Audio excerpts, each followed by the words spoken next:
Cette femme se rend soudainement compte qu'elle est morte. Mais elle ne se souvient pas de ce qui s'est passé avant sa mort. Son âme est piégée dans une station de métro. Peu importe où elle essaie d'aller, elle est bloquée par un mur invisible. N'ayant nulle part où se tourner, elle passe chaque jour à errer dans la station. La nuit, elle se repose sur un banc quand elle est fatiguée. Jusqu'à ce qu'un an plus tard, un jour, elle était assise dans un restaurant et n'avait rien à faire. C'est alors qu'une femme paniquée attire son attention. Lisa s'assoit curieusement en face d'elle. En écoutant l'appel téléphonique, elle apprend que la femme fait une crise de nerfs à cause du stress au travail. La voyant en larmes, elle tend instinctivement la main pour la réconforter. Au moment où les larmes tombent sur ses doigts, son esprit revoit d'innombrables bribes de souvenirs de l'époque où elle était vivante.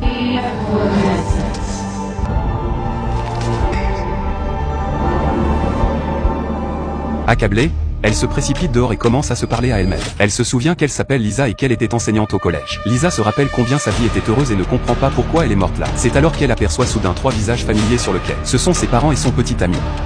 Aujourd'hui est le premier anniversaire de sa mort. C'est pourquoi ses parents et son petit ami sont venus déposer des fleurs en sa mémoire. Mais ce genre de choses n'est pas autorisé dans la station. Pour maintenir l'ordre, les agents les conduisent au bureau du responsable. Après avoir appris la vérité, le responsable exprime sa sympathie, mais ils ne peuvent pas enfreindre les règles de la station pour des raisons personnelles. En voyant ses parents et son petit ami devant elle, Lisa ne peut retenir ses larmes. Après avoir été soigneusement persuadée par le personnel, les parents ont finalement décidé de renoncer à cet hommage. Voyant que ses proches étaient sur le point de la quitter, Lisa n'a pas pu s'empêcher de courir vers eux et d'essayer de les retenir. C'est alors que le miracle s'est produit.